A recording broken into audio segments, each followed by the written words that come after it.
So for people on YouTube, you can watch this in real time on Twitch. It should be in the link in the description. We're gonna be watching the Undertale lore. Now I have played the game. I'm playing through it on Twitch right now. I'm doing the pacifist and then I'll do the Geno route. Um I know a few things about the game though. I have played it before. Like way before though.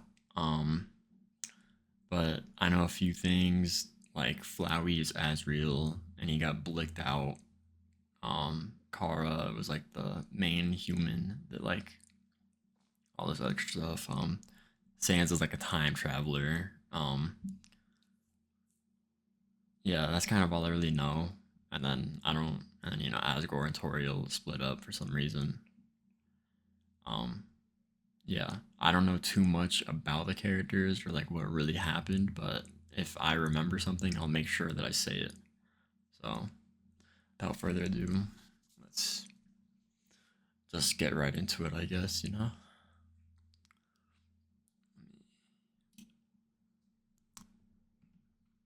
All right. Make sure you leave a like and subscribe too, bro. Let's go. Let me. Based on the kind of videos you guys like, one thing is clear: story-driven games and murder. So let's take a look at one of the best examples of that genre, Undertale. And to celebrate nearly 10 years of the game being out, here's the entire lore in just 30 minutes. Ready, set, go. Undertale begins in a world similar to ours. First things first, I'll make sure I put this video in the description too. I don't know if this is like the best video. If you guys know a better video that explains it, let me know. But this is just one that I saw. So it was like the first one that popped up. So yeah. In almost everything, except that monsters coexist with humans. Yeah, you can see where this is going. You see, monsters and humans don't like each other, and according to history, that means only one thing: racism. Why don't they like each other though? Does it explain it? I hope it does, but like I thought they got along before. And yeah, I guess it is pretty much racism. Undertale revolves around souls. In this world, human souls I pause a lot, by the way, so. Monster souls, as they have the power to persist after death, called determination. But monsters have the power to absorb human souls to become enormously strong. This basically starts a world war in which the humans absolutely demolish the monsters. I think it did say something about like the whole monsters can absorb stuff. I'm in the pacifist route, and I'm pretty sure it says something during the, I forgot when, but I'm pretty sure it says something during that. So I know that.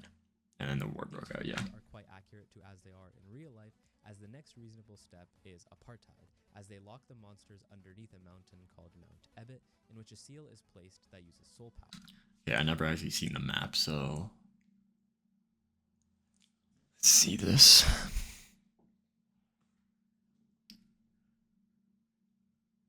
Okay, so we fall over here in Ebit Forest. And then we pull up this way to Snowden. Yep. What's this though? Is this? Oh wait, hold on. I get it. Hold on. So and then we go to the waterfall and all that, and then Hotland, and then there's the elevators that take us up, and then we go here. What's this though? Is this like the castle? Is this like what's the castle supposed to be? The yellow stuff? Because I know this is like when everything's gray and it like explains like what happened to Asriel, and then if you do Geno, it's just Flowey talking about some nonsense. I think this is the castle then, right? I think so. I don't know. Someone explain it. To get out, you need to absorb both the souls of a human and a monster combined. Now, you may be saying, what if a human falls in by accident? Luckily, we don't have to guess, as one day some stupid child named Kara decides to go cave diving and falls face first into the underground. Okay, so Kara was the original. Got it. Falling into the underground injured, she calls out for help and is quickly assisted by Asriel, the son of Asgore, king of the underground, and his wife, Toriel. Now, you may be thinking that because there are monsters nearby, Kara would start squaring up and getting ready for World War II, but instead, Kara and Asriel become best friends. Kara basically gets adopted by his family, and the underground is filled with a sense of hope. Yeah, and I'm pretty sure Asgore said that he used to have like 2 kids, I think. Maybe I'm bugging or I'm just like an idiot. I don't know, but I'm pretty sure he says that. Wait, what do you say about hope though? Kara basically gets adopted by his family, and the Okay. underground is filled with a sense of hope. Hope? Why? Well, Okay. Kara, seeing the underground, dreams of one day breaking the barrier fully, allowing monsters and humans to coexist peacefully. However, that dream is cut short because Kara eats a butterscotch pie. Now, you may be saying, oh, that sounds lovely, but this butterscotch pie is made with buttercup flowers. So she got poisoned or something? And this is the pie that we eat in the game, right? Or maybe she changed the recipe. Probably, because how do we not die from it? I pause a lot. I don't know if I said that by the way. Are quite literally poisonous to human beings. Soon Okay. Kara becomes really sick, like terminally ill, and Kara's last wish is to be able to see the golden flowers back at her home village in the surface one day. As Kara passes away, it's about time that we recall that soul stuff I was talking about earlier. Azrael basically absorbs Kara's soul, and with their combined souls, they exit the barrier to fulfill Kara's final wish. Rather than being embraced, as they go up to the top, they are And then this is when he gets blicked out just for no reason. Okay, attacked by got it. a village of humans. Kara, in a fit of rage, wants to kill the humans attacking, but Azrael resists and holds back from fighting them. In the end, this results in both of them dying as this Kara-Azrael amalgamation make their way back to the underground, where their combined dust. So he absorbed Kara's soul, and they became just one. Like it's like some Dragon Ball fusion. Like that's what I'm getting at. And then they died, and they like merged together. Scatters across the very flowers that Kara fell down in the first place. Not knowing what to do, the kingdom scrambles to try and find a fix. Remember that determination thing I told you about earlier? It's the power that allows souls to stay alive after death that is present in humans. The royal scientist Alphys decides that to try and revive Azrael, they could inject pure determination into the flowers, and hopefully the dust scattered. Wait, so if humans can just survive, then how come Kara didn't just like not die? Like that doesn't really make any To sense. restore to life. It works. That scared the hell out of me, bro. I don't, y'all don't know this, but On Sight by Kanye West, that sound is my alarm, and every time I hear it, I can't listen to it anymore. But every time it plays or anything, it just gives me like PTSD now. But not in the way you would have imagined. Azrael basically incarnates into a yellow sentient flower with all of Azrael's memories. You might be saying, oh, that's cute, it's a cute flower. Well, guess what? You're wrong. Azrael now lacks both a human or a monster soul, which basically turns Azrael evil, now taking the form of Flowey. I So Flowey is Kara and Azrael together. Well, not really because Flowey doesn't have a soul. Okay. promise you, he's more dangerous than he looks. Anyway, because of the death of his son, Asgore is distraught, and his once dream of cooperation fades away.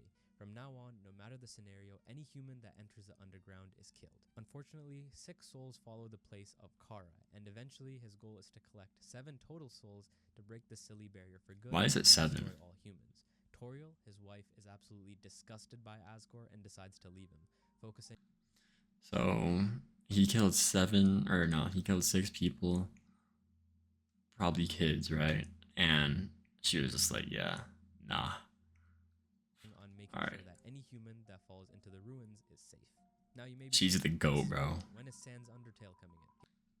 I mean, she's literally a goat, but like, she's like the goat, you know? He's coming, I promise. Just give me a few minutes. Now that we're all caught up on the backstory, it's important to understand that Undertale has 3 major endings: a pacifist run, a neutral run, and a genocide run, each of which largely changes the ending to the story. Now, I'm going to be honest, there's like some crazy Doctor Strange Tenet alternate realities going on here. So, okay, so it just depends on who you kill and spare. And then, okay, and because I know that Sans like judges you for like what you do. I guess that makes sense. But it's not like core ending changes. Like you either get pacifist, neutral, or Gino. As the beauty of this game is that your actions have consequences. But True I'll keep it pacifist real and in then general, soulless for pacifist. simplicity's sake. In order to unlock the pacifist run, we have to do a neutral run first. So let's start with that.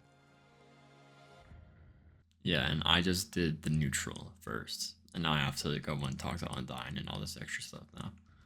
Basically, we make the same mistake that 7 other kids did and fall face first into the underground. Immediately, we meet Flowey, who seems pretty wholesome, showing us friendless pellets, but in reality, yeah, this flower is on crack or something because he's trying to kill us. But before we die to a flower, Toriel ends up saving us. She explains that she is the protector of these ruins, and she protects any human that falls into the underground. So as Toriel leads us home, I guess it's time I explain now how the neutral ending works.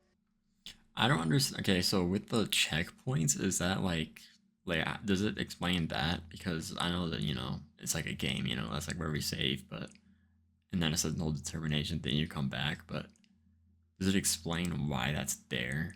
Like why you don't just come back like mid fight or something like that? Like I don't know. Because there's no way that they were just like, oh yeah, let's just not really put that much thought into it and just like have it like that when they have so much stuff about the game.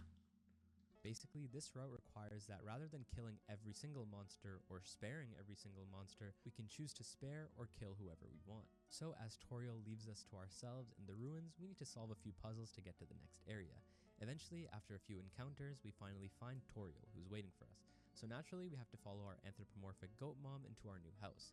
Honestly, this is kind I don't even know what that means, bro. Someone tell me in the chat or in the why did I say chat in the comments what that means. of nice. We have our own room, books for days, all in a house, All which right, honestly is pretty good compared to the current real estate. Anyway, distractions aside, we need to facts. make our way to the next area, Snowden. No Oh, I didn't even. They have like a whole map thing. That's kind of fire. time for messing around. So we sneak into the basement, and just as we're about to leave, yeah, we're dragged back. She tells us to play upstairs like a good kid, but let's be honest, this place is kind of boring. So we annoy her Yeah, you don't even got a PS5, bro. Don't even got Rainbow Six Siege. until she tells us how to get the hell out of here. She eventually complies, albeit we do notice something is off with her. Up ahead lies the end of the ruins, the gateway towards the rest of the underworld. I mean, you gotta understand Toriel though, or Toriel, however you want to say it. Like she's just trying to protect us because she knows what Asgore was doing. So it kind of makes sense. But like, bro, at least put a PS5 in our room or something, and we won't want to leave. And she tells us that she's going to destroy it for good so that no one else can enter or exit. As we persist behind her, she tells us that every human faces the same fate, but not us because we're built different, obviously. So we piss her off like the third, fourth time, and she uses her final resort, a 1v1. Well, she's not going to kill us or anything. She just kind of wants to see if we're capable of defending ourselves out there. These aren't Yeah, and then even if she does kill us, she just like acts surprised. Like I seen like the video where she's just like, so really attacks. It's actually kind of tough for us to die in this fight, but at the end of the day, we can choose to either spare or fight her, but no matter the choice, she'll tell us one thing for certain. Beware of Asgore, the king of the underworld, as if he learns of our existence, he'll no doubt take our soul. So we heed her advice and make our way out of the ruins, into Snowden. So as we're walking towards Snowden, Flowey I tries to kind of like that intimidate us map. Hold on. into Snowden.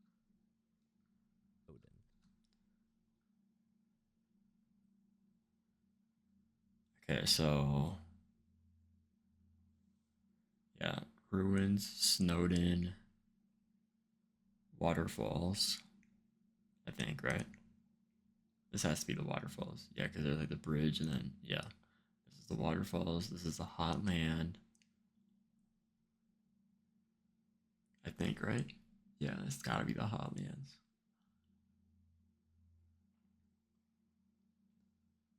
Or wait, what is this though? Am I stupid? I don't know. So as we're walking towards Snowden, Flowey tries to intimidate us or something, but then we realize that this guy can't survive without photosynthesis. So we walk past Flowey, and as we enter the snowy area towards Snowden, we hear some crunching in the snow. So who could that possibly be? Yeah, this here is Sans, and despite looking like a cat grandma at first glance, he seems quite harmless. You see, he was Yeah, and then he just turns out to be like the strongest dude there. But I hope it explains how he knows everything though. I don't know, like if it's like his job that he just knows everything or like what it is. put But on watch for humans, and although he doesn't care much at all, his brother Papyrus, on the other hand, is always on the lookout for us. So we hide behind a conveniently made lamp. Papyrus comes in, angry at his brother for not calibrating the puzzles puzzles for human hunting. You see, Papyrus is desperate to find a human so that he can impress the head of the royal guard, Undyne. We'll talk more about her in a second, but for now, it doesn't take a detective to see that Papyrus, he isn't all there, but his intention is in the right place, and so What do y'all think Papyrus's IQ is, or like his GPA was in school, bro? Sans asks us to play along Lower than a 3.0 for sure. with his puzzles. So we go puzzle by puzzle and eventually dismantle them one by one.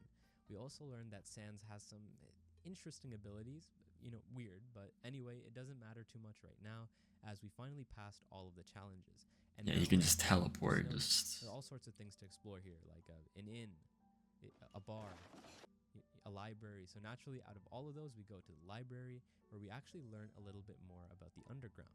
Anyway, reading is boring. Once you get old and kick the bucket. So we leave Snowdin, but as we're leaving, Papyrus confronts us, as he's conflicted between capturing or befriending us. However, he chooses to fight, and again, because it's the neutral ending, it doesn't really matter what we do in the scenario so long as we're not killing every single monster. Anyway, as we pass Snowdin, we enter Waterfall. Yes, that's the name of the area, and we meet a guy named Monster Kid. Remember the head of the Royal Guard, Undyne? Well, now's a great time to explain a bit more about her too. Okay, so we're about to figure out how Undyne, because in the genocide route, she's just that guy, even though she's a girl, but she's just built different. As though Asgore is just on the brink of destroying the barrier, he needs someone reliable enough to track down any humans. Yeah, and that's Undyne's job. Doesn't really fit that bill, but Undyne absolutely does. She's basically the LeBron James of the underworld. So we learned that Monster Kid is a massive fan of Undyne and asks us if we want to see her in action too.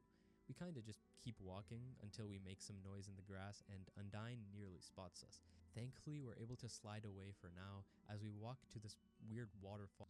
The waterfall music is so fire though. Like when I was playing it, it was pretty loud, but like the music itself is so good. All of Undertale's music is so good, bro. Someone let me know what y'all's favorite Undertale song is, like in the whole soundtrack. I can't. It's hard for me to choose one, bro. I'll probably say my top 3 or like my top 5 later. As we interact with each of the flowers, we can actually hear about the wishes of the underground to achieve freedom and the hope in the king to accomplish it.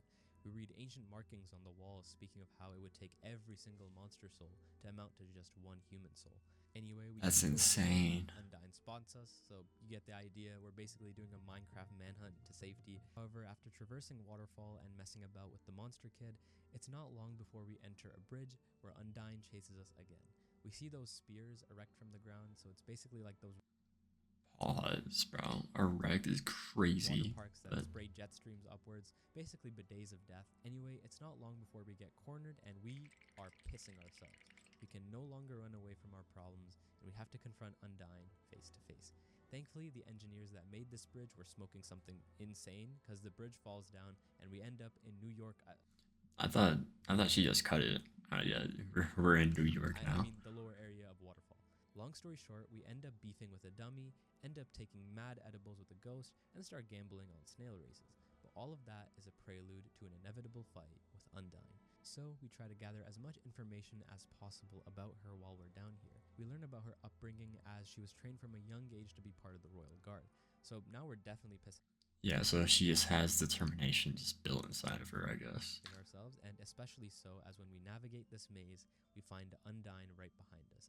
She tells us that of the Infinity Stones on Asgore's gauntlet, we are the final stone, and either we give it up voluntarily or she'll take it by force. With our soul in their possession, Asgore will become so powerful that he can imbue the same torture that the monsters faced on the humans. So if he takes it, he can open the barrier and then just be like, I don't even know, bro. Like, just that guy. I was trying to think of like a funny reference, so I just can't think of any right now. It's pretty late, so. Backed off into a corner. The option to escape remains no longer, leaving the only other option to fight. The fight is pretty easy, but we can choose to spare or kill her in this scenario, your choice. In the scenario that we do choose to kill her, we, just get light work, kill her, solve her puzzles, and she isn't dying yet. That's because Undyne is built different. We are like Ivan Drago and Undyne is Rocky. No matter how many times we empty that health bar, she can persist beyond death. This, ladies and gentlemen, is our foray into determination as her soul can persist beyond death even as a monster. Keep this in mind, it'll be very Wait, so she just never dies? She just died right there, though. So we move past into the next area, Hotland, which, as the name suggests, is quite human. Hotland is home to one major checkpoint that we have to take a look at. Yeah, this is Hotland, okay. What's that tube going through the, like, that rock, though? And that is Alphys's lab. So upon entering her lab, we meet her in the flesh, and we can just tell that being social isn't her strong suit, but she is crazy smart, as she is Asgore's royal scientist. She seems harmless enough on her own, but the important part is that she created a robot called Metaton under the premise that it would hunt down. Yo, I hate Metaton, bro. Dude just sits there and acts like he's like a menace, bro. I did the whole neutral ending, like for like the pacifist. He's the only one that actually beat me, bro. I don't think I died one time except for to this idiot, bro. I didn't die to Asgore, I didn't die to Omega Flowey, but this dude, bro. And kill humans. Imagine ChatGPT on steroids, and we actually do get to see him in. If this dude plays the sound one more time, I'm done, bro. And before y'all say, oh, I died because I was distracted, I'm not like that, bro. I wasn't staring at him. It's just the bombs were tripping me up. Or the metal, as he wants to do a pop quiz. Now, fortunately, this is multiple choice because otherwise I don't think I need another reminder of needing to study for tests, as we get some pretty simple questions. However, as we go on, the questions devolve into math problems, sequence memory tests, and to be honest, just plain luck. But thankfully, we're able to make it. Yeah, then Alpheus just tells us the answer. A nice phone upgrade from Alpheus in the process, and allowing us to make our way past Alpheus's lab. Now we're getting closer and closer to the core. Anyways, now that we have Alpheus's contact information, the rest of and now that Alpheus likes Undyne for whatever reason. Hotland is a breeze, as we just have to solve a few puzzles with her help. So with the puzzle complete, no barriers stand in our way of the core. We hear from Alpheus that the core is the source of all of the underground. So this is like that lab.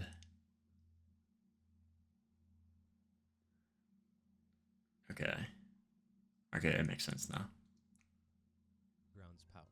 Now, we're not at all interested in fossil fuels or energy creation. Rather, the core has a connection to Asgore's. And then you go up to the gray area, and then yeah, the castle. Okay. Allowing us to make our way back home. So without further ado, we enter the core. The core is much like Hotland, except we have two puzzles, one in the north and one in the south. So upon solving them, we enter the next room. And seeing as the core is mostly vacant, spiders spend their time around here. So as we traverse through the cobwebs, we hear some strange laughter, and we come to know that these spiders don't seem to like us too much. Before we know it, we're flanked with a few dozen spiders, and here is where we find Muffet. She's sort of the gang leader of spiders, I guess, and besides the fire music that's playing in the background, this boss fight is relatively easy.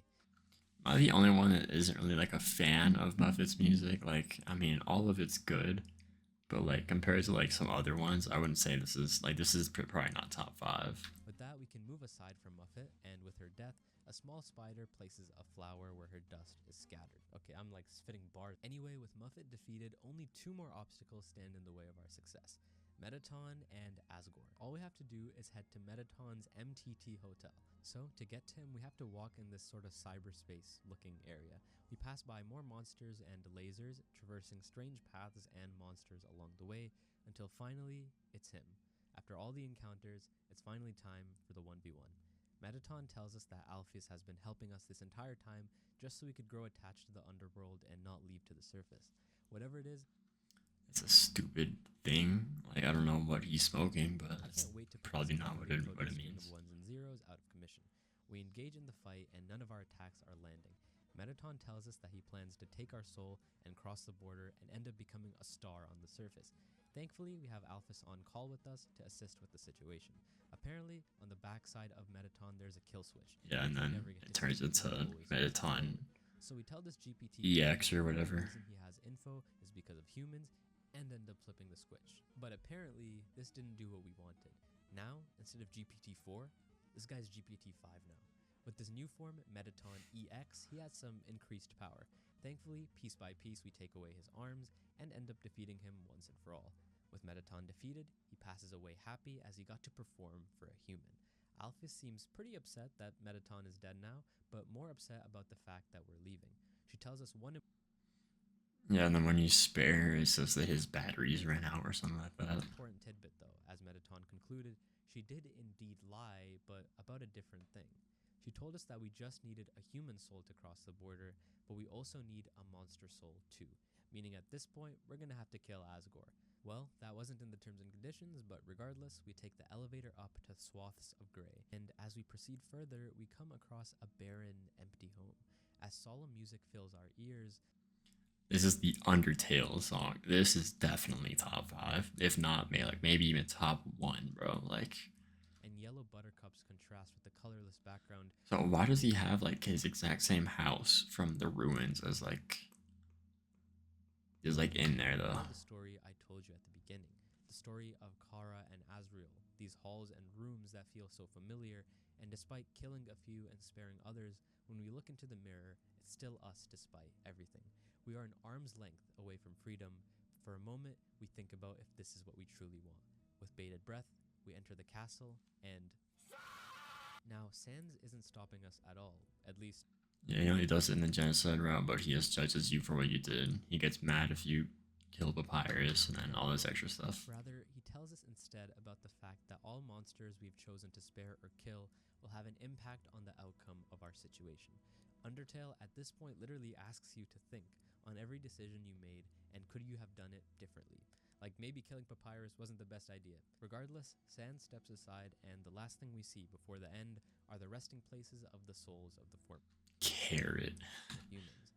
One more Chaos Emerald, one more Infinity Stone needed to break the barrier for good.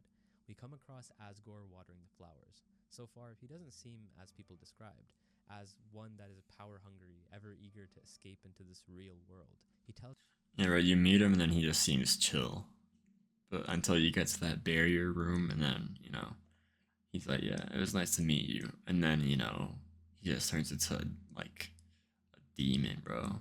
us that when we are ready, we should head to the other room. In the colorless abyss that remains, only one thing is stopping us from getting to Why is it colorless though? Like, does someone know why it's like that? freedom. Asgore. But what if what Sans said was right? Maybe sparing him would be the right Oh, well, this is the last obstacle after all, so with mercy out of the question, we fight tooth and nail, and finally defeat him. His final words speak about how he got to this state, basically him getting rejected by his wife and family, but we learn about who Asgore's music is top 5, and none of y'all better say that driving in my car stuff in the comments, bro. I know it's kind of funny, but like it gets annoying pretty fast. He is. He never wanted to hurt anyone, he just wanted to see his son again. He tells us to take his soul and with it leave so that we can find our peace. This misconstruction of who Asgore is leads us to a quandary. This whole time we thought this guy was just an obstacle, when in reality, he was a better person than we thought. With that torn apart mercy button, we try to piece it back together and change our ways from before. Rather Yeah, and then when you mercy him, like even like no matter what, if you press kill or mercy, it's like Flabby kills them either way. than killing every boss mob like we did with I know that. Papyrus, we try to give mercy to Asgore. Despite everything, he's shocked at what we say, and maybe life in the underground isn't bad at all. But then, Yep.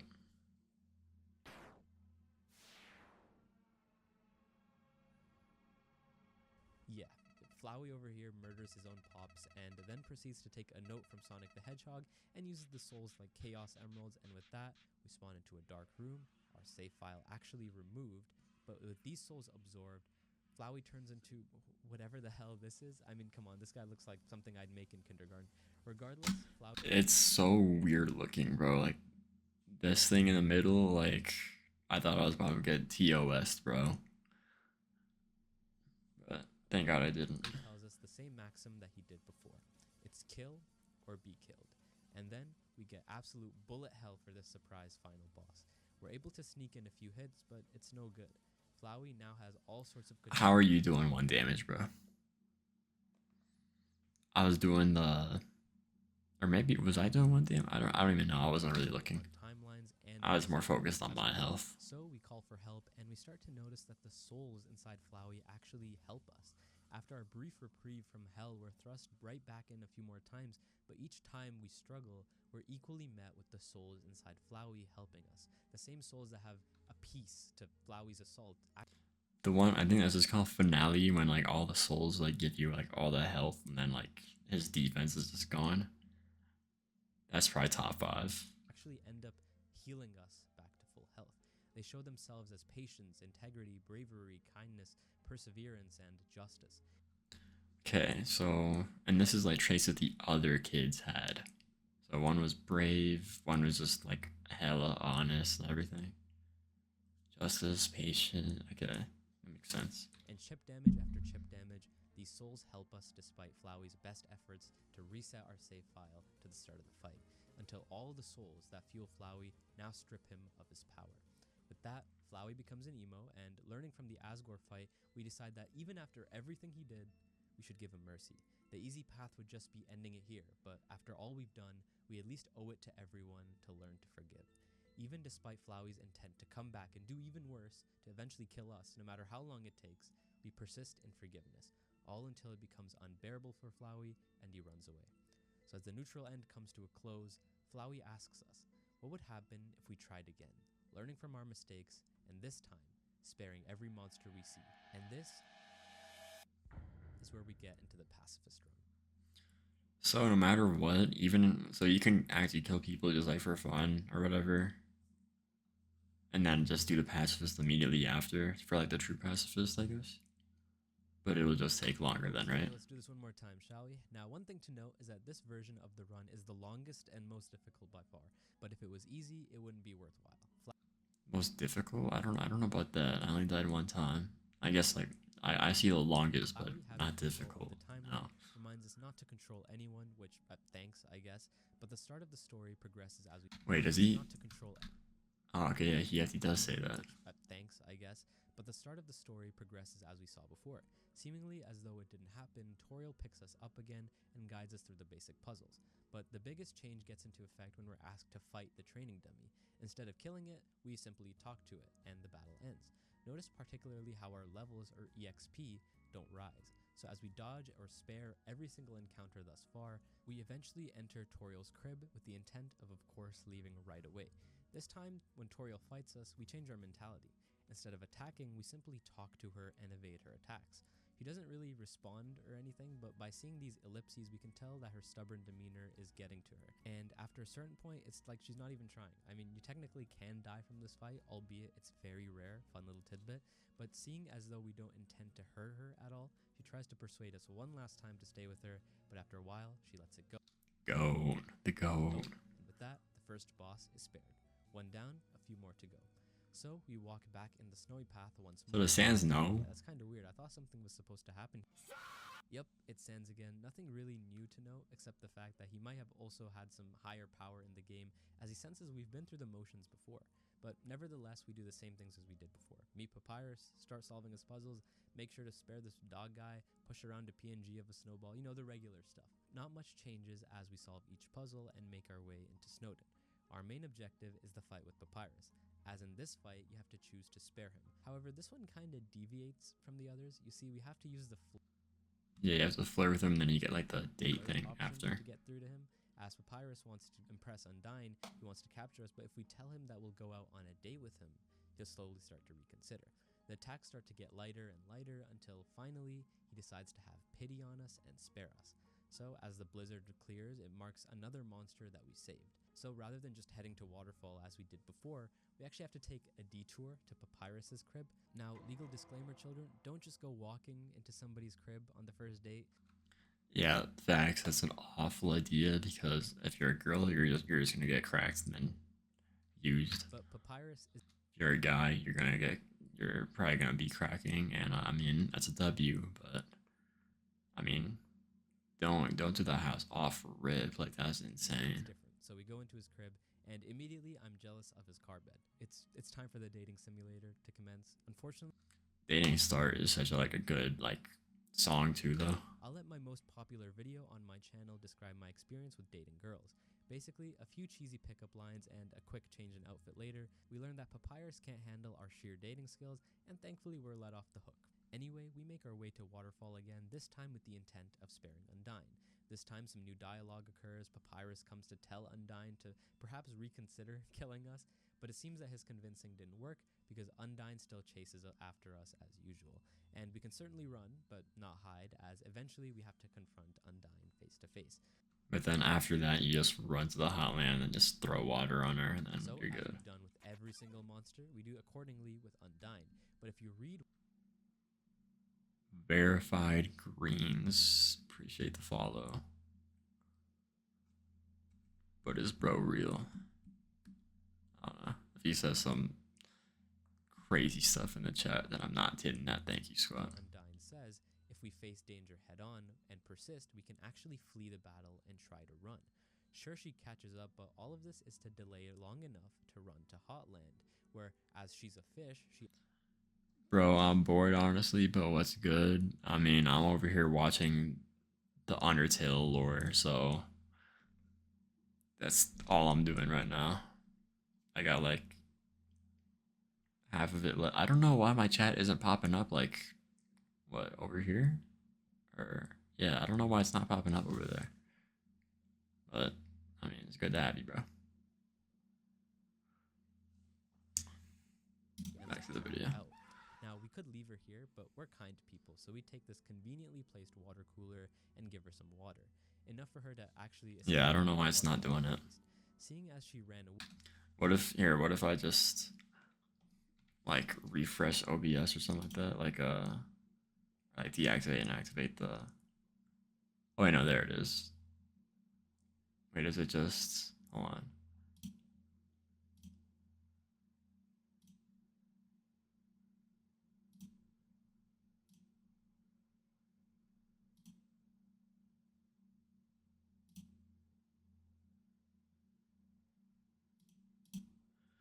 What is going on? Do you not have it on that? No, I should have it on the scene, right? Hold on, if I go over here, chat, properties, it's the same URL.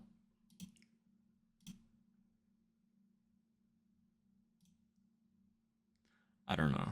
I'll probably fix it for next time, but we can actually go visit her house now to check on her condition.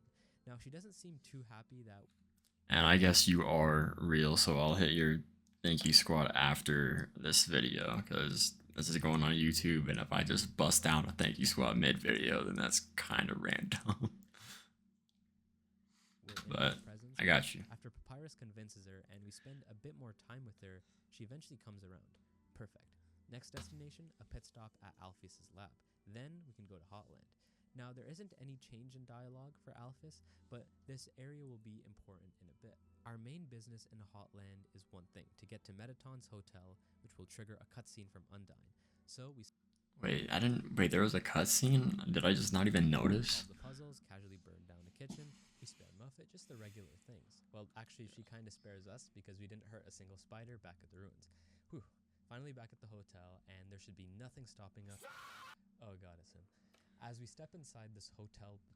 Sans has some wild stuff in here, bro. Like, just for no reason. Restaurant, melancholic music fill our ears over the sounds of clinking cutlery. This time, we've hardly got a chance to smell our flowers on this run. The ambience seems calm. Too calm, almost. Sans speaks about how he's rooting for us to escape and how us leaving the underworld reminds him of himself and how he once gave up trying to go back. What is with the nest theory and Sans, bro? Like, I genuinely don't understand that. And yeah, he's just a chill guy in the pacifist run. Really long time ago. He talks to us about conversations he had with Toriel and how Toriel asked Sans to keep a watchful eye on us. Oh, that sounds nice. Well, I wonder what would... I'm pretty sure Sans is just like cracking. Are you deep into the Undertale lore? I mean, I played it before, like a few years ago, like back in like 2017 or something like that, and now I'm like redoing it. I haven't done the pacifist run yet, but like I know it. So I'm doing the pacifist run right now. I didn't play it today, but I just finished So well, okay, well, I'm doing the pacifist first, and I'm gonna do the Geno after. But so last stream I got through the hotlands, and then I said I was gonna just stop after I lose to Asgore. I just like got a man, yeah, bro. It's the soundtrack is fire, but I was like I'm gonna end after I die to Asgore, and then I didn't die to Asgore, and then I didn't die to Omega Flowey. So now I gotta just do like the lab thing, the undying, just like the regular stuff, and then well, I think I'll do it next stream, whenever that is, probably tomorrow or like the next day. Happen if you didn't. Wait, I wasn't paying attention. But yeah, no, Sans is definitely cracking Toriel, like for sure. Oh, that sounds nice. Well, I wonder what would happen if you didn't. Oh. Well, okay, then what kind of game is this? The Equalizer? We brush aside his silly death threats, and of course, we make our way to Metaton EX. Metaton EOC, bro. The Metaton is my biggest thought, bro. I hate him so much. However, rather than killing him by force, we decide to kill him with our killer dance moves. And honestly, Metaton realizes that his GPT. Why does it? Why does it say clanker? Solar Emerger 2025, bro. I love the word clanker, bro. It's so funny. Dance moves and tragically combusts. Perfect. Now we're finally in the position to get the call from Undyne. The reason why this call is important is because Undyne gives us a letter. Do you remember how I said that Alphys's lab would be important? Well, that's yeah. Since you have to do the neutral first, I didn't do that, so now I have to do the Undyne thing first. Because we slide this letter underneath to Alphys to go through another arduous practice day. But all of this is for one reason, and that is to access a secret area in Alphys's lab. It might be hard to recall, but at the start of the video, I mentioned how Flowey. Oh, and then I know about like the whole Gaster thing, about how it was like a glitch in the game or something like that, or maybe it was like a 1 in like 1 million chance that door spawns, and then Gaster is like Sans and Papyrus's dad, and he just like got obliterated by his own machine because like I think Papyrus was like an idiot or something like that, and then just like crawling in front of it. I don't know, but he had to take one for the team, and he ended up getting blown to smithereens or something like that. I think that's what happened. Created by Alphys injecting determination into flowers. Well, it turns out that Flowey wasn't the only experiment she conducted. Alphys has a lot of secrets, but amongst them all, this is the largest. She writes a letter telling us that who she truly is and what she truly did has been undercovers, but it's about time that we learn about the truth about her and her studies.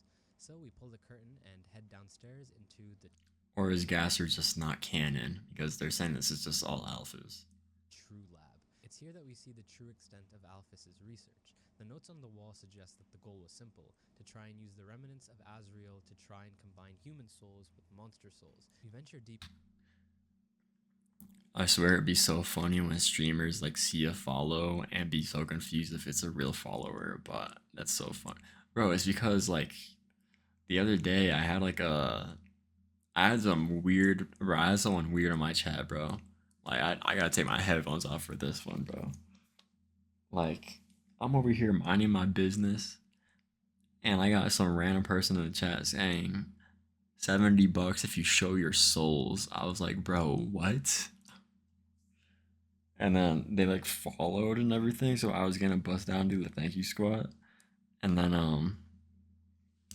I looked at it, and then their account just like deleted itself immediately after, or something like that. So it's like, and then bro, I hate when bots come in the chat and are just like, oh, streambot.com for more viewers. It's like, repeat it, bro. Someone went in my chat, says $70 or subs if you show your souls on the camera, like the bottom of your foot, bro. I was like, no. No one's ever gonna see my dogs, bro. I'm making sure whenever I stream I got socks on or shoes on. $70, bro, that's not enough. Why so I don't know, bro. It was so random, bro. I think I was in the middle of playing like a ranked game in Siege when it happened. And I just look over in chat, it just says $70 if you show your feet. It's like, I don't know, man. I was just trying to rank up, bro. And then yeah, the account just deleted itself immediately after. So those on YouTube, if you go in my chat saying some wild stuff like that, I'm banning you personally. Into this dark crypt and learned that fallen monsters were the subject of Alphys's experiments. Such as it is, we make our way through this. All right, wait, hold on. Let me rewind. Combine human souls with monster souls. We venture deeper. Okay, yeah. So monsters, humans, they combine. They can just do their own. They can just do whatever they want, pretty much. Oh, that's weird as I know, bro. I'm not trying to have a weird chat, bro. I'm trying to have like some normal people. Like, I don't get it. Fallen monsters were the subject of Alphys's experiments. Such as it is, we make our way through this operating room and we decide to wash our face. So some of these monsters was her making things. And we end up seeing exactly what her experiments resulted in. Ladies and gentlemen, these aren't my projects. These are amalgamates. Failed attempts at combining dead monsters with human souls. Oh, okay, I get it. So she was like, "Oh wow, that's a dead body. I'm gonna try to recreate it, or like bring it back to life." All right, that makes sense. We have to spare them nonetheless. We need to collect these keys that seem to be powering up an elevator. So basically, Undertale becomes Five Nights in the True Lab, and we navigate our way deeper. As we're looking for more of the same keys, we encounter more amalgamates. I gotta finish playing FNAF on stream. I gotta do FNAF 4, and I'm genuinely terrified. I don't want to play it. Like this treble clef looking thing, stingray guy, spaceship with legs, and before we know it, we make it to the main room of the True Lab. Yeah, that's the machine that blasted Gaster away, right? We enter a room with a TV and numerous VHS tapes, all depicting the same story I explained at the beginning. The death of Kara and the subsequent desire to flee the underground. They have VHS tapes of a kid getting slimed out. That's wild. Persist despite the spooky creatures we meet, and eventually, with all keys in place, the main elevator opens up towards a power room. As the main generator is there, we hear sounds and steps behind us, and they turn out to be Alphys, who comes in thanking us first, but then explaining her position and I feel like a normal community just doesn't exist. It doesn't, bro. You look at Los. His chat just wants him to just evaporate. Every community has that one weird person. I know, but it's even worse when it's like a famous streamer. Like Jinxie's chat is more kind of normal, and then he asks people like, "What did you get your mom for Mother's Day?" And then everyone's just saying, "Fuck you," just like. There's nothing normal. I think the only like normal one is probably like Your Rage. His chat just calls him out on like if he says something like yo, like chill, like pause, like. That's like the only normal one that I think I've seen. Involvement in this research. Those monsters are actually melted together monsters that couldn't sustain themselves with the injected determination. XQC, yeah, his chat doesn't really do nothing. I don't watch him either. He's on Kick. With pretty much all loose ends tied together, we step towards the elevator, eager for our journey's finale. But we recall one missing detail. Alphys did inject determination into a flower, right? So we went all the way down there. I don't know how someone can watch a whole XQC stream, bro. I don't even understand what he says. Like in any of the clips I see, I like understand him like maybe 1% of the time, bro. I could not sit there and watch the entire XQC stream. My brain would just be getting fried. As we press the button towards an upper floor, we receive an anonymous call. It's been a long time, hasn't it? Or most of the time, I just don't understand what I'm saying. Yeah, bro, it's like you just don't understand them. Well, you're welcome, I guess. Yeah, I wasn't. Anyway, thanks to you, everything is in place. It's been a long time, hasn't it? But you've done well. Thanks to you, everything is in place. Well, you're welcome, I guess. So after that happens, then it's like, all right, you can go back to the barrier and then true pacifist. Okay. End, we walk towards the castle walls, past the mirror that reflects our journey, and meet Asgore face to face. It's a gorgeous day in the flower fields, the birds chirping, and the buttercup flowers blooming. We reflect on our path so far, and we vow to continue it. But as we face him, Toriel knocks him away. She says she couldn't. How did Toriel get there so fast? Like, I don't think the ruins. I think in the map the ruins was like hella far, unless she just like had Sans teleporter or something like that. But like, how did she get there so fast, bro? Just came out just out of nowhere. Yeah, but I know she don't got a Ferrari. Like, it's not only her. We're accompanied by Undyne, Alphys, Papyrus, Sans, Metaton. All of them are here in our favor. Maybe, just maybe, this whole why doesn't Metaton show up like on like that big screen though? idea We've missed honestly, I need to get back to gaming for real, and bro. Like, I was like that too, bro. I think from like 2022 till like last year, I was just like not playing as much. And then even on YouTube, and like Twitch, I just was not like streaming or like recording nothing. So I just wasn't really playing games that like all that. I was trying to do like in real like IRL type of stuff, not for streams because that's like hella expensive. But I was just I was like trying to do like drive through pranks and like random stuff. Back in like high school, I'd go to like my football game, like the high school football games, and just say some wild stuff to people. Now that I look back at it, I could probably get canceled for the stuff I was saying, but hope it doesn't happen. I was 17, 16 at the time, so like chill. Why would we leave now? So, as we're this close to our happy ending, all gathered together, the same principle leads to the very worst outcome. Because there's one person missing from this reunion, Flowey. Flowey It wasn't that bad that like I'll get. It wasn't like me just throwing slurs out or stuff like that, but like if anyone tries to cancel me, I'll just be like, bro, I was like 16, 17 on these videos, bro. That was like 4 years ago. misled Papyrus into bringing everyone here, a diversion good enough to snag the souls whilst the opportunity. Okay, yeah, and then Flowey just flashbangs us and then turns to Azrael. As it would That's turn what out, happens. Flowey's idea of sparing was only for his own benefit. Finally, he gives us the ultimatum that we. Of course, bro. He's over here. He was over here giving us some smug look in the beginning. Kind of makes sense. So yeah, Heard since the and he beginning. turns into Kill Azrael. All right, got one it. by one, he takes our friends' souls and harnesses them to achieve his final form. Crazy go. That makes sense though, because earlier it said all the monster souls are equal to one human soul. So 6 souls he's Omega Flowey, 7 souls he's Azrael. And it says all the monsters from the underground were there, like, yo, like over here having like some barbecue just chilling. That's how he was able to just do all that. Okay, that and well, he was the one that called it, but that makes sense. Okay, now I get it because I was so confused. I was like, how does he just turn to Azrael like that? But now I understand. Azrael Dreamer. Via the souls of our friends, he now has the power of all of them combined, and by no means is this an easy fight, but it raises the question, how do we approach it? With our friends dead, do we take revenge or do we spare him? Bro, people that like are high playing this game had to think they were just tripping like crazy when this first like came out, bro. Well, this is the pacifist run after all, so we persist, dodging and leaving it up to pure hope. With the time Can you actually kill Azrael? I don't know if it's possible, but all like he wants is to reset everything to absolute zero. So as crazy star powers and rainbow Nyan cat blasters damage us, the only thing that are keeping us alive are hopes and dreams.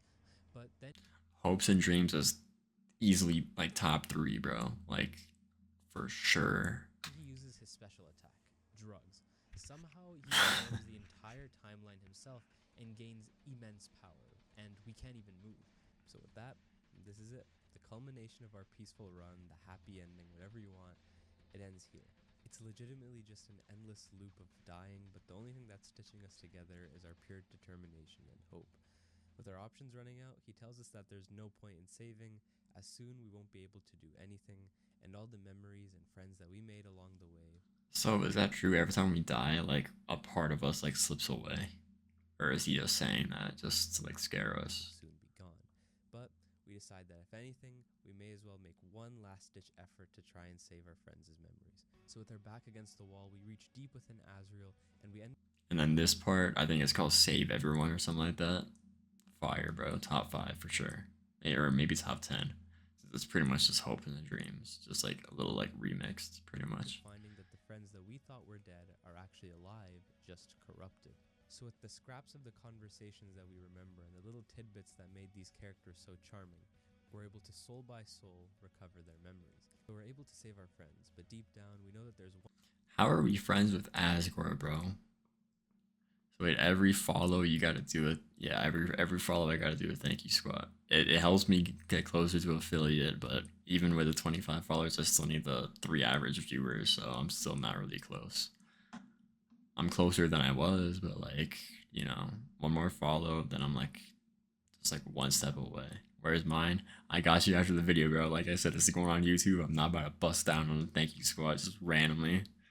There's just gonna be a random timestamp, and then I'm just One more person that needs saving, Azrael himself. As we video's only almost know about over. Mercy when he tries to kill us, it's too much for him to handle, and we learn about his true character. Yeah, and then we The save man him. behind all of the power, at the end of the day, it's just a His theme, I think it's called his theme, right? Top three easily. I don't know if it's better than Undertale itself, but like, bro would get clipped mid video. Bro, I mean, someone literally made a clip of me doing the thank you squat, and it's like in like the Twitch thing, bro. And of course, it was one of my mods. He's like asleep right now. He's in the Discord. I can join and probably wake him up, but he's asleep. scared kid.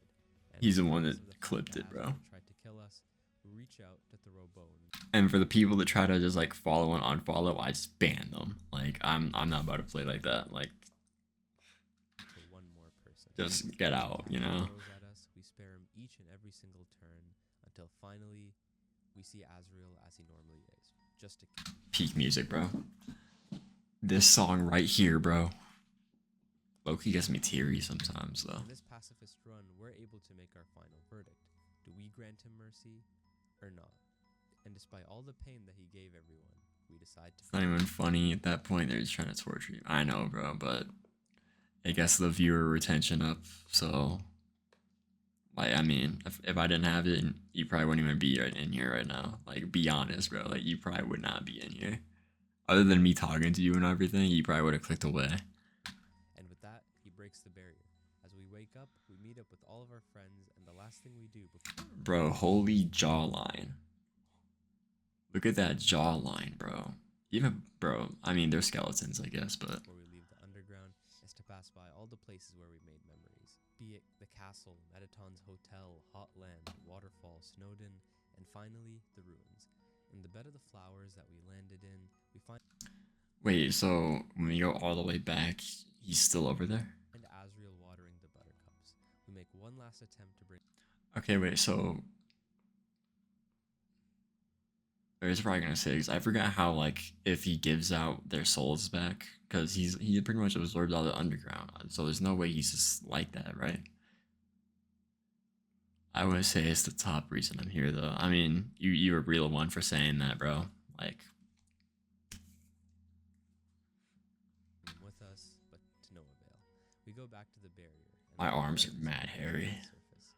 As we look off into the sunset, accompanied with what we thought were once enemies, we finally get our happy ending, but with those same enemies as friends. So we did it. We've granted our friends the peaceful ending. But one ending remains. Flowey looks at us. We can give the monsters what they want, their peaceful ending, their happy ending, and allow them to roam freely. Yeah, bro, I don't care, but if you gotta do it, you just gotta do it. I mean, yeah, I can't. Yeah, I mean, I still gotta do the thank you squat.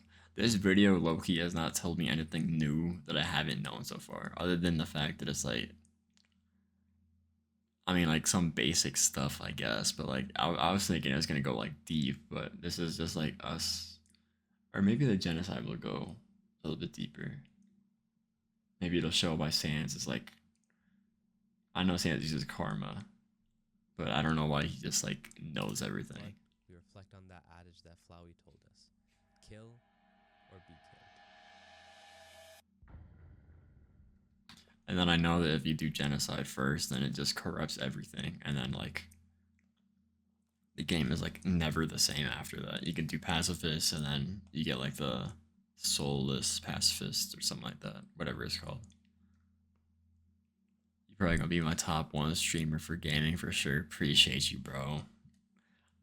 My whole my streaming schedule ain't that good. I mean, I kind of just take random days off. Like if I'm just tired or like just like feel like gooning instead of streaming, then I just don't stream. I stream like around. This is for the people in YouTube too. It's like around 8 or 9.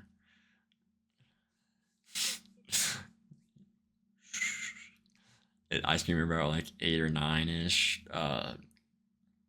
What is it? Mountain time. So I guess, damn, I stream way too late, I guess. I think today I started at 8, which is at 10 Eastern time. And then I just end whenever I want. I've been streaming for almost 6 hours. This is my longest stream, bro. I usually stream about 3.5, 4 hours. What do I call you though? Just twin, Jello. I mean, that's what my thing is. So. Immediately, as we reset our save, our focus shifts from sparing to murdering every single monster. If you think about it, every RPG follows the same principle, and actually, if you do a genocide run in Undertale, it's impossible to ever get a true pacifist run. Nothing really changes from the beginning. We break Flowey's ankles and start navigating the ruins. As we get our first encounter, it's important that we basically kill every monster and then some. To do this, we have to walk around and Ah, okay, mostly twin. murder Yep. encounters, not sparing a single. Bro, the thing I hate about the genocide route, I have done the Geno route, but bro, it's like when it does like the nobody came and like the music just gets eerie and slowed down. I hate that, bro. It's like it's scary, man. Just call me greens. Don't say verified greens fully every time. I got you, bro. Got you, greens. We're so merciless in our murder that we know that we're on the right track, when upon triggering an encounter, we realize that no monster is even there for Yeah, us like this eerie song, I just cannot deal with it. to fight. Immediately, there's a tone shift. The music becomes somber and slower than before, and encounter by encounter, we realize that we've eradicated this entire area. As usual, we have one intent: to get out of these ruins. It's not long till we get bored of Toriel's house, and then we ask her to leave, and as she intends to destroy our own. The thing I hate about the Geno route is how you just one shot every boss, bro. Like, I understand, but like, I kind of wanted to be kind of fun though, you know? Like, you're telling me I just get up to Metaton, Papyrus, and like all these other bosses, and I'm just one shotting everything? Like, holy, you've been live for 6 hours. I know, bro. It's my longest stream. It's what, like 2 o'clock right now? Yep. You be streaming like that? No, bro. I usually stream 3.5, 4 hour, like 3 to 4 hours usually. Maybe 4.5. Like three to 4.5 hours is like what I usually do. I was playing a ton of random games like early in the stream though, so that's kind of why. Way out, the only thing left to do is, well, yeah. Just get slimed out immediately, bro. I was playing like Airport Security Sucks, and then Berglund Gnomes. Berglund Gnomes gotta be the worst game I've ever played, bro. That game was awful. But like, if the dev is watching, bro, fix your game. It's genuinely the worst thing ever. Like, if I could refund a free game on Steam, I would. We one shot her. It turns out that she wasn't protecting us. Nah, bro, keep doing 6 hours, bro. It's kind of hard, bro, because like I stream after I eat dinner. I can't just choose what time my dinner is every time because like I'm living with my parents. But and I gotta fix my sleep schedule too, bro. I'm like I'll like end stream and then I'm still up for like 3 hours after, just like on YouTube or like Reels or something, bro. Just I gotta fix it. So that's why I try not to stream too late. But like I do it after dinner because then it's like, okay, well now my parents won't call me for something. Um, yeah, that's like why I do that. This is after dinner. That's why I usually start at like 8. I'm glad I follow the socials and support. Appreciate you, gang. World. Rather, she should have shifted her focus to protect the outside world. Make sure you like follow the YouTubes and everything. Share it to your friends, your grandma, the people that you hate, your girlfriend if you have one, everyone, bro. The IG made sure not to work. What?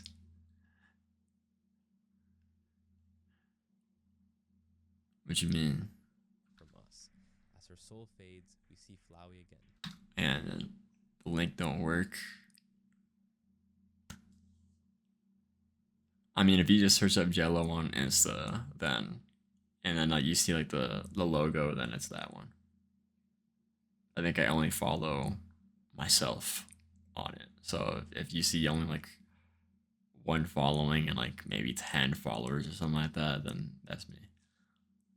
Whose memories were reset along with their pacifist save file. Flowey thinks that our ideologies fit perfectly with his plan now, and that we're much the same. Little does he know that we have something in store for him later. So And nah, bro said the people that I hate. I mean,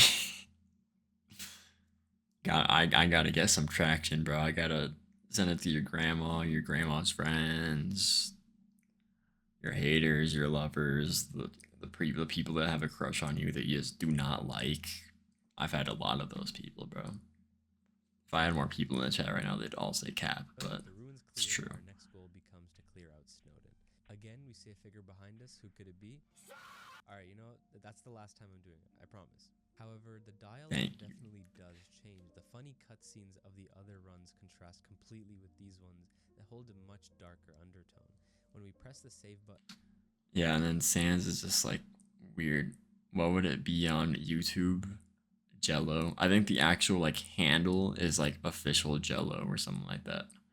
But like if you just search up Jello, should be there. Just Jello with the H at the end. we see an interesting feature. It Should be begins there. to count down every soul in that area and deep.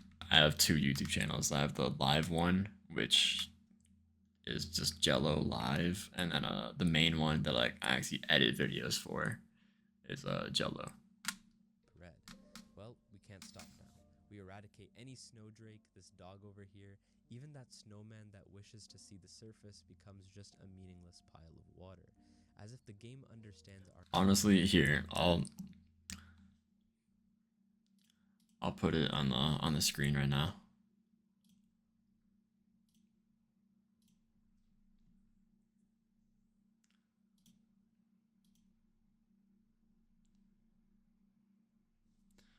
So yeah, this is the main one, and then you go to the posts tab and then go right here. Then this is the, I guess never mind.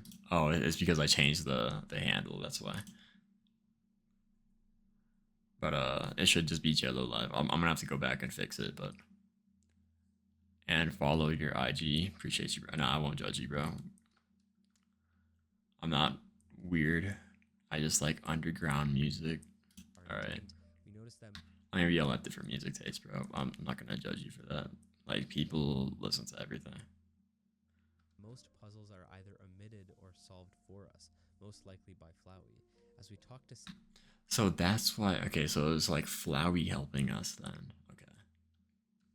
I thought it was like the monsters were just scared and they're just like, yo, just do everything and just bail. Just bail off the bridge or something like that. stands over here, tells us that if we keep persisting in our murderous intent, we're gonna have a bad time. Regardless, we ignore his comments And then he just teleports away. Like, someone explain how he does that. Daisy Smith, Daisy was good. and go back to our favorite activity. Oh, the chat popped back up again. Let's go.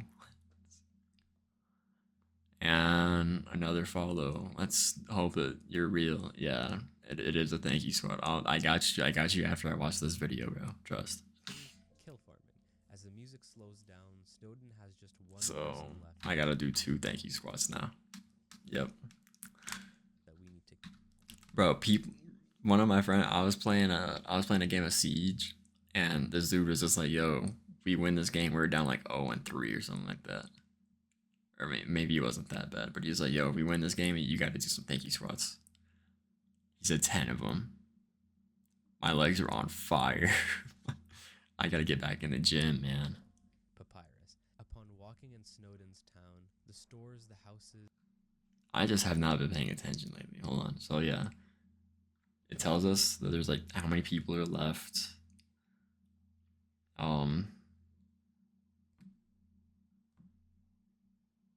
Yeah, that's pretty much it. And then it just says determination now, and that's it. Every single area is left vacant, as the once lively town seems aghast. And nobody, bro. I think if you steal this, you get like hella money, bro. Steal from behind the counter of the store, reading the only. Look at that, man. Please don't hurt my family.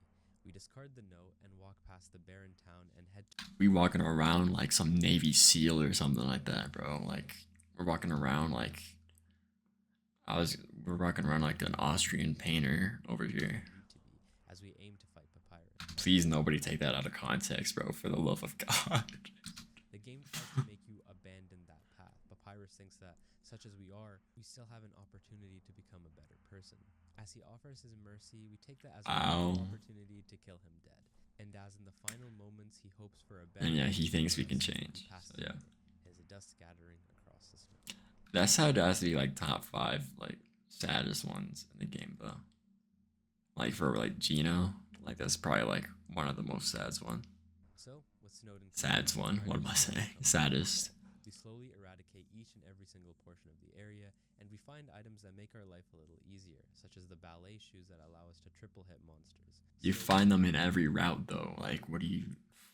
We notice that the exclamation mark is replaced with a smile upon each. Yeah, bro's happy that he's player is getting more things now. pleasure from killing rather than shock.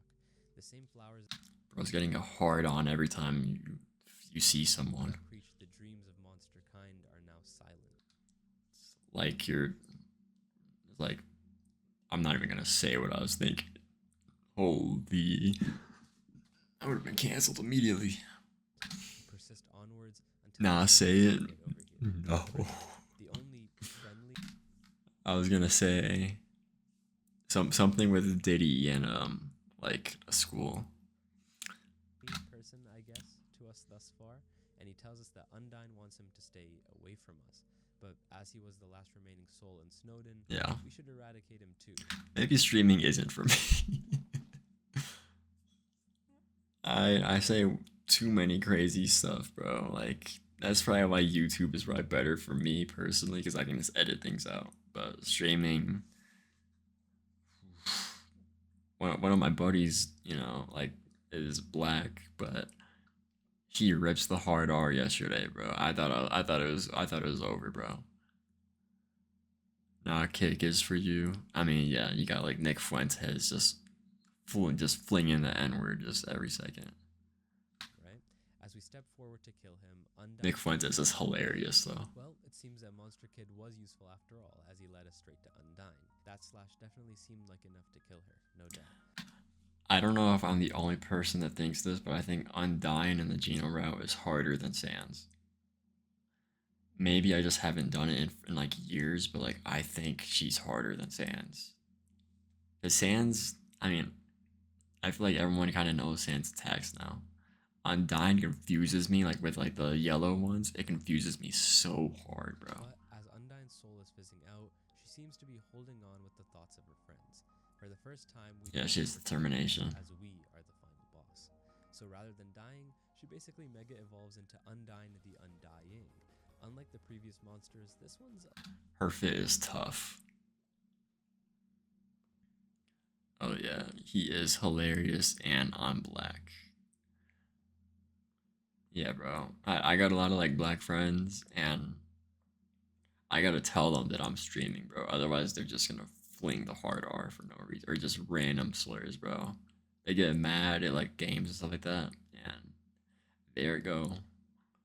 I don't blame them though. I mean I'm Moroccan, but like nobody knows that. And I mean I look white. Like I mean look at me, I look pretty much white, right? So I'm not about to just go and just fling out the N word or something like that.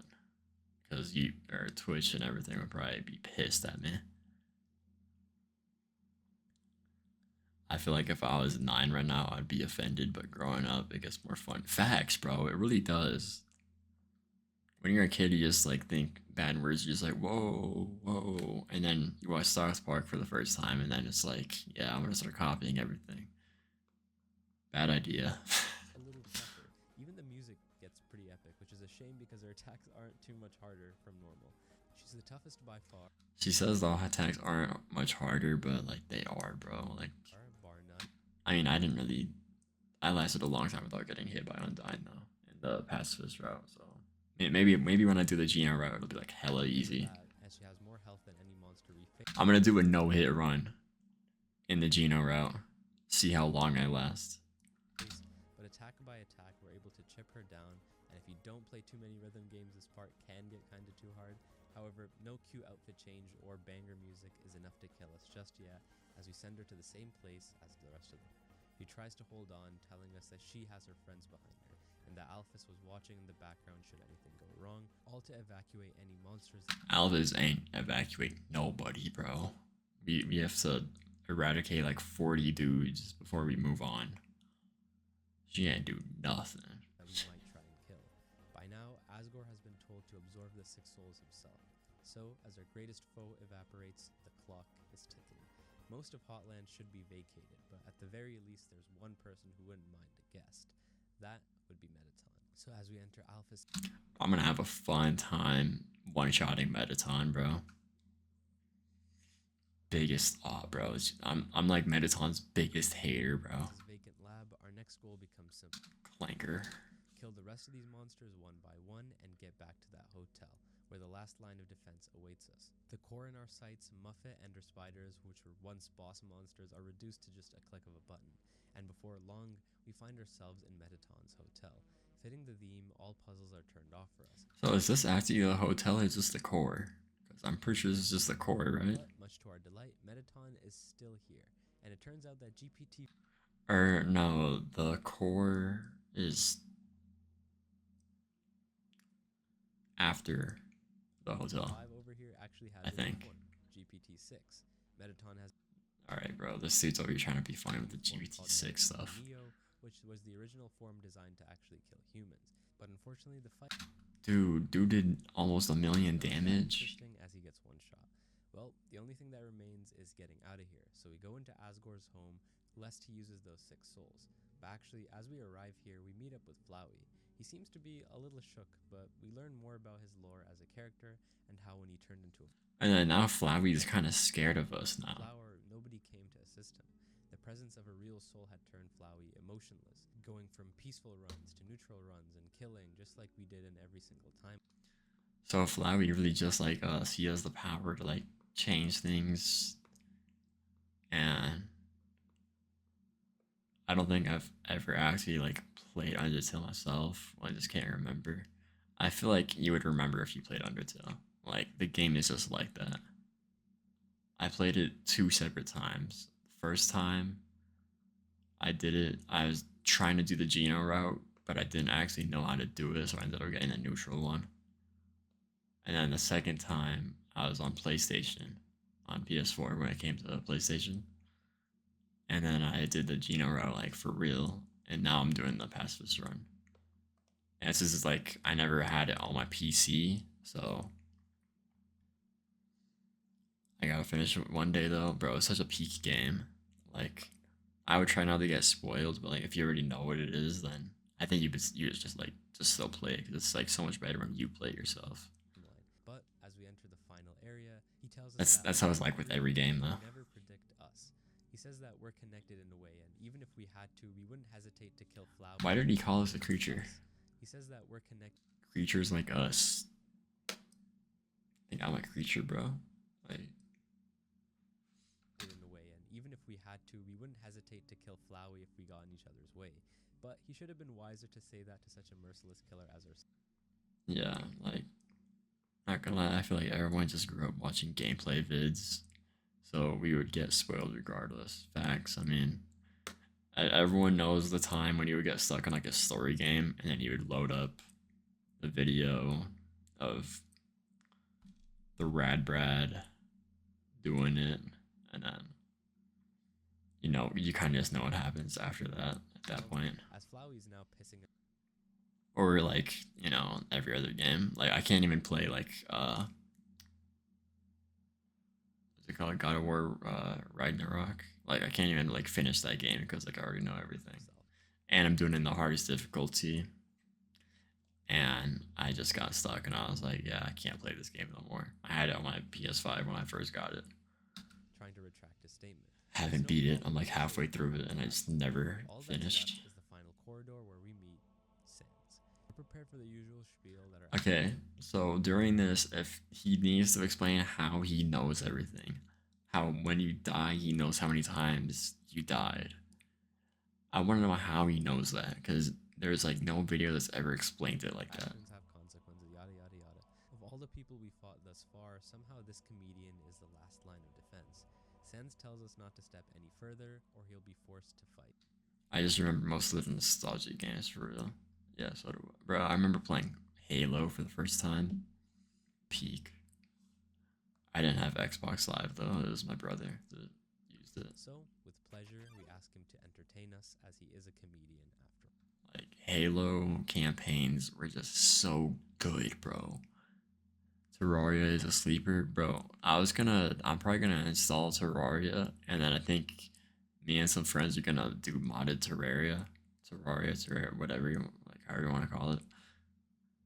Um, I think that'd be pretty funny. And I might low-key just try to throw in that Foxy mod where you get jump scared every like 1 in 10,000 seconds, just to mess with them.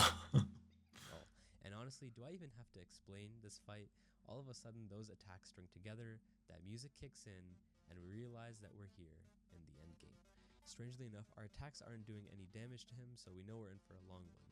We notice that despite Sans' usually aloof behavior, there's much behind the scenes that we don't see. Sans definitely isn't like the rest of them. He does have weird abilities, but it seems he has the ability to read and understand timelines and save files. Such Yeah, how does he know that? as he is, we can slowly notice that he is getting tired. Swing after swing and attack after He needs to start working. Oh yeah, jump scares, bro. Yeah, bro. Putting jump scares in random games for like mods is so funny. Except I'd probably end up just like, you know, have a code brown mid game or something. But I mean, it's worth it. It's good clips, good clip farming. I don't know how much minutes is in 10,000 seconds though. attack. So, Sans Undertale finally has to use his special attack of bro pausing said code brown, bro. I mean, it's gonna be brown somewhere, man. If I do that. the fight and not allowing us to attack, keeping us here until the end of time. However, little does Sans know we have 200 IQ. As the fatigue sets in and his breathing becomes heavy, he slowly falls asleep. So this video just didn't explain how he. It wasn't that funny, bro. Like, chill. This video didn't explain why his eyes glow, how he knows everything. They just said he knows it for some whatever reason. With that, we move If someone knows a better video that explains everything, please put it in the comments, bro. our way to the attack button, and catching him off guard, we kill the last remaining monster in the underworld. With that, Sans has been killed, and we have now reached level 20, the maximum we can go. Only Asgore remains in our pursuit of clearing this world for good. This is a piece of cake compared to the rest. How much damage is this?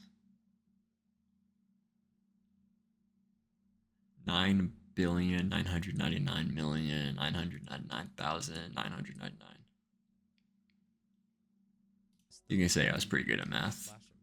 Rather, Flowey comes in and steals the glory, killing him for us. I almost forgot about You ruined our KD, man. actually.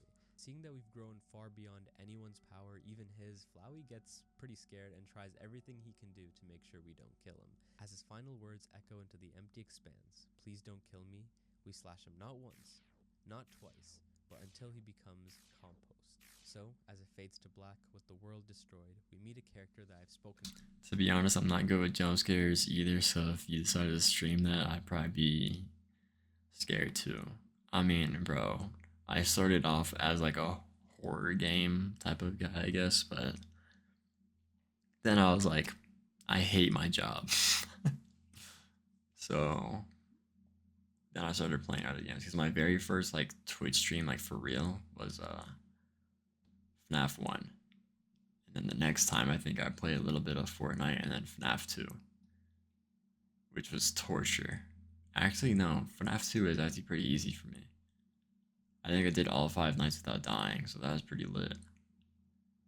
Until, night 6, and then I started getting slimed out by Foxy, and I just have never beat night 6. And then I did FNAF 3 because I stopped for a while, and then I did FNAF 3 as like the return. And then I just kind of like just picked it up again. I haven't done FNAF 4 though, because that game, like if you know FNAF 4, that looks way too real, and I am not about to do that. Like We've never actually seen Kara as maybe once I'm an affiliate and I have to get like 3 average viewers and everything, then I'll do it.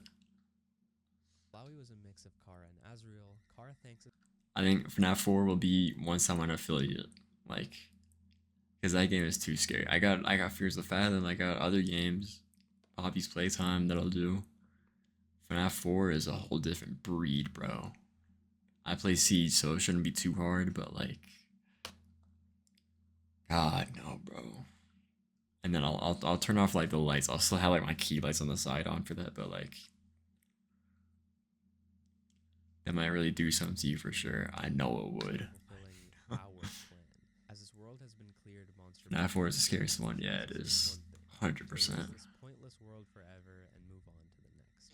As this decision weighs on our mind, I'd like you, the viewer, to pause and think about how you would end the game. Would it be neutral, sparing those who you Off topic for the video, but I think FNAF 4, number one scariest. FNAF 1 is like pretty scary because like it's dark. It's only 4, but it's like hard, you know? It's like, I mean, it's not too hard, but like until you get to night 6 and then like custom night, then it's like, God, no. FNAF 2 is most skilled for sure because there's so much things you have to know. FNAF 3 just makes me want to just tie a rope, bro. Like, FNAF 3 is pretty easy for me though. I think it took like an hour for me. But like, it's just like you can get jump scared multiple times without dying, and it's so annoying. I remember watching a gameplay on it years ago. I get scared to the point where, bro, whenever I watch videos on FNAF 4, I literally skip ahead, bro. Like I'm like on my phone double tapping forward, like just so I can like miss the jump scare. And if I see that it happened, I'll be like, okay, I'm ready, and then I'll like rewind it. But back to the video though. So we kill everyone, and then Kara shows up, and she's like, okay, we can erase this since it's like pointless now. So if you erase it, then the game, well, I think no matter what, the game crashes. And then you open it up for like 10 minutes, and then the dialogue starts again. And then she attaches herself to you. viewer to That's what it is, right? how you would end the game. Would it be neutral, sparing those who you form connections with? Would it be the pacifist run, making friends with everyone and sparing the underworld? Or would it be this one, murdering souls with glee and granting every soul pain, eager to erase this world and move on to the next run? Whatever this verdict may be, I leave this decision up to you.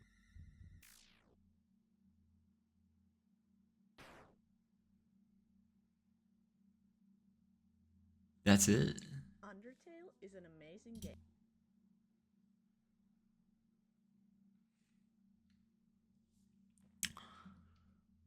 All right, so I mean, I guess that's Undertale lore reaction. Um, W vid. I mean, yeah, it explained a lot. I mean, I kind of knew all about that stuff though. I thought it was gonna go more in depth about like the things we don't actually know, you know. Don't tell me you're gonna end, bro. What else am I supposed to watch or like do, bro? I played Siege. I got to Gold 1 now, which is absolute torture. My teammates don't got no comms. I've been solo queuing now. It's awful. I got the Gold 1 today. I played some of the worst game. You can find another vid, trust. Okay, well let me end off the YouTube video first. So that was the Undertale lore video. If there's another video that explains it deeper, please send it to me. Or just leave it in the comments or something. Yeah. I kind of knew everything that happened in that video. Except for the whole like monsters can attach itself to like a human and all that. I didn't know that. That's like the only thing I didn't really know. And then like the rest of the stuff I kind of knew. Except I didn't really know that Flowey was like an experiment like that. I thought he just got reincarnated into a flower just like randomly, just like for no reason. I don't know. He was like an experiment. Um, Pretty good lore though. I think the soundtrack is definitely better than the lore. I don't know if that's just me, but like the soundtrack is just S tier, bro. I can listen to the whole soundtrack on repeat for the entire day and never get bored, bro. Like it's just that heat. Um, yeah.